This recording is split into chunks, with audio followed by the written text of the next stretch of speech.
WWE's world-round tour of premium live events has taken them to places such as France, England, Scotland, Saudi Arabia, and now Germany, with Bash in Berlin. This event promises to be action-packed, with 3 title matches and 2 blood feuds. With WWE going around the world, going to various places, occupying various arenas, selling out, where would you want them to go? Personally, I would love to see them in South Africa, or anywhere in Africa for an event. I feel like it would bring a fandom of many African fans, especially South Africa, where I'm from, where there are a lot of WWE fans that would just flock and they would sell out arenas and they would sing to all their songs, how you've been seeing with Randy Orton, with Cody Rhodes, with AJ Styles, and so off, right? So, I feel as if I am launching a petition, right? WWE, Triple H, if you have the guts, come to South Africa, and we will show you what it is like to have a proper premium live event with a raucous crowd. But I digress. I'm here to talk about Bash in Berlin, happening in the Uber Arena in Berlin. This event I'm actually very hyped on, right? Because it is building up to one of my favorite matches from this year that actually happened during the King of the Ring, which was Gunther versus Randy Orton. And also having a feud between Kevin Owens and Cody Rhodes, which, I mean, is not the ideal feud or storyline that we wanted for this feud, but we can get there eventually. So, without further ado, let's get into the predictions for Bash in Berlin.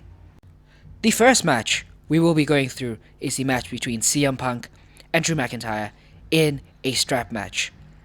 So, Drew McIntyre, ever since beating CM Punk at SummerSlam, has gone happy. He has been joyful. He's been the happiest he's been in a few months. But CM Punk, on the other hand, wants blood. He wants nothing than to make Drew McIntyre pay for whatever he's done, for everything that he's done, from taking the bracelet to making fun of him to everything. I feel as if this match, very straightforward. CM Punk gets his win. We go 1-1 in the feud, and then we go to Bad Blood in Atlanta, where it will probably end in a steel cage where no one can exit, and they can just end the feud, and then they can go in their separate ways. With this strap match, right, very interesting. It also calls back to the Dark Collar match that CM Punk had in AEW with MJF. Very interesting that, you know, he's had those type of matches where he's been tied to the person that he's been in a feud with in both companies. Maybe he's like that, I don't know. But in this match, I feel as if Punk will win. It will be a hard-fought win. I feel like Drew will be very overconfident, and that will lead to him losing this match. Very straightforward. I feel like with the stipulations they can go, I don't think they can bring other weapons besides the strap, and they'd be tied to each other. So these two will probably have a good 10 to 15 minutes, tell this story. CM Punk wins, and then you move on to Bad Blood. And there's no interference from Seth, so he's out, since he's out with an injury. And yeah, straightforward. CM Punk wins. Drew will be pissed. He will go on to Raw wanting a steel cage match. CM Punk also got fined, so I doubt he cares about that.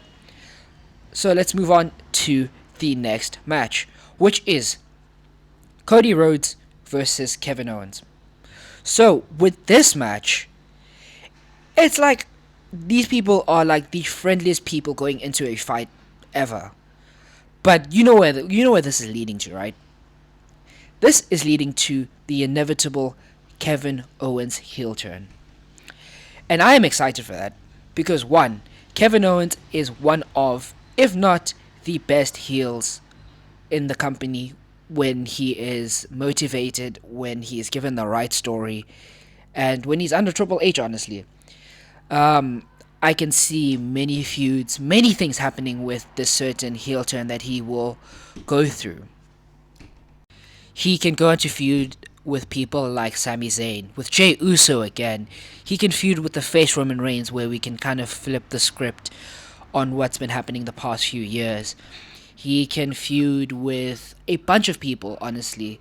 Also proving people like Austin Theory and Grayson Waller right, as if that he actually turns on the people that he's friends with. There's so much you can do with a Kevin Owens heel turn. You can even give him the championship, which I doubt they will. Spoilers for my prediction. Let me just get into that. Cody Rhodes is definitely winning this match, but I feel as if he will win. Kevin Owens will turn on him, leave him in a mess. Cody will come on SmackDown calling for another match at Bad Blood, and that's where the feud will continue and end. It does feel as if it's the same kind of feud as the AJ Styles one, where they were friends and then, you know what, there was a heel turn. But hopefully they can kind of subvert and put their added turn on it, where it's more as if Kevin Owens is feeling as if they're not treating him seriously, or he's trying to earn that spot as a credible champion and challenger for that world championship. So, very simple. Kevin Owens turns heel but does not win the title. Cody Rhodes wins, and we move on to the next match. The next match is for the women's tag team championship between the unholy union of Alba Fire and Isla Dawn, who are the champions, facing Bianca Belair and Jade Cargill. Honestly, this match can either go in one of two ways. Very short, very simple. The Unholy Union win, and it sows seeds for a potential Bianca versus Cargill feud. Or Bianca and Jade just win, and then, we continue with that. But that doesn't feel interesting. So I'm going with the seeds where Bianca and Jade Cargill, they knock each other, or one hits the other, and then it sows seeds for a potential feud. For a match at WrestleMania, so we can start with the building blocks of that match. Bianca will probably be the one to turn heel, because for me, her character has kind of been a bit stale. I understand that she is a figure and she's a face. She's kind of like John Cena back in the day. But imagine if we had to turn her heel. Imagine if we had to, give her a bit of spice, a bit of raw edge, Not that edge. And pause. But, we give her a bit of spice when it comes to her character. So I'm going with the Unholy Union winning this match, and Bianca and Jade Cargill moving on to a blood feud, or sowing the seeds for a potential blood feud. The next match is another tag team match, but this one is a mixed tag team match. This match is between the Terror Twins, Damian Priest and Rhea Ripley, who are like 14 years apart, so I don't understand how they're twins. But I digress, Terror Twins vibes, versus the Judgment Day's Dominic Mysterio, Daddy, Dom, and Liv Morgan. So, ever since SummerSlam, everything for this feud has just been turned up to 11. Damian Priest and Rhea Ripley have gone for revenge. Dominic and Liv running away, but you know what? If things were turned different, we would have been cheering Dom and Liv, because they were initially the heels, right? I understand that they got kicked out, but what they did, they forced Dominic to kind of turn on his dad. They forced Liv, they constantly beat up Liv to the point where she wanted revenge, and she ended up the character that she was currently. So, if things were different, Dom and Liv would have been the faces, Damian and Rhea would have been the heels. But that's not the case right now. I feel as if Rhea and Damian are not going to win this match, surprisingly. I'm thinking to the fact that we are still building to Finn Balor versus Damian Priest, and we are potentially building to Rhea Ripley versus Liv Morgan at a future event. I feel as if Liv still needs to hold that title. She still has a few more matches that she needs to get through. The New Judgment Day needs some sort of credibility. So I feel as if Liv will be the one to pin Rhea, because I don't see Dominic actually pinning Damian Priest.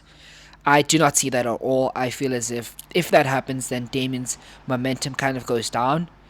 because he is still kind of main event talent, and Dominic is not at that level where he can actually be considered main event talent. So Dominic and Liv win because of interference from Finn Balor.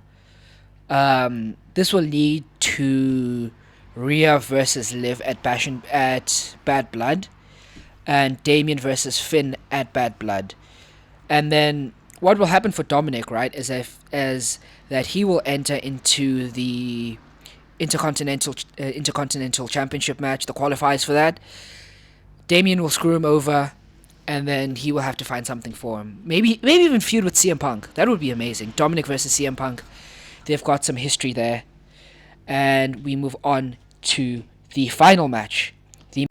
The main event will be between Randy Orton versus the Ring General Gunther for the World Heavyweight Championship.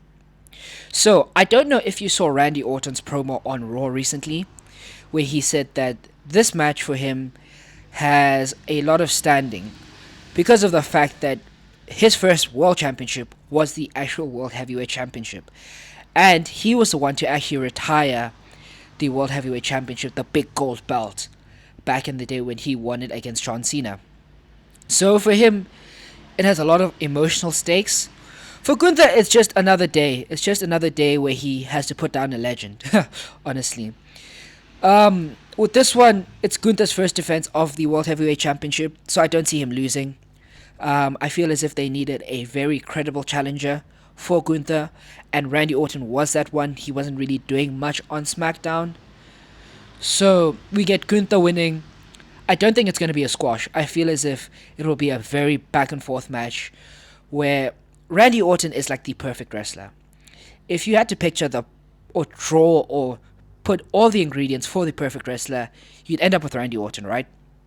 So I feel as if Gunther versus Randy Orton is honestly one of the perfect matches that you could put together. These two will go on for, I don't know, 15 to 20 minutes. Ludwig Kaiser would try to interfere, get interrupted by Sheamus, which would probably lead to a tag team match between Randy Orton and Sheamus tag teaming against Gunther and Ludwig Kaiser. Or we go Sheamus versus Gunther for the World Heavyweight Championship at Bad Blood. But Gunther retains. He leaves Randy. Randy goes back to SmackDown, where he will fester a feud and grow resentment against Cody Rhodes. And that will lead to Randy versus Cody down the line at WrestleMania, or even at the Royal Rumble, wherever you want it. So, these have been my predictions for Bash in Berlin 2024. I don't know if they're going to have another Bash in Berlin or Bash somewhere else, but I hope they continue this trend of going from different countries to countries for these premium live events. Like I said, South Africa, 2025, 2026, whenever you want it. Let me know in the comments, people. Where would you want another pay-per-view? Who do you want Gunther's next feud to be? Do you think that Cody Rhodes is a credible WWE champion? And do you think that Damian Priest deserves another chance at a world championship? Let me know all of these and much more. Don't forget to watch the other videos and subscribe, people. I am Bam Lamau, and I'm out.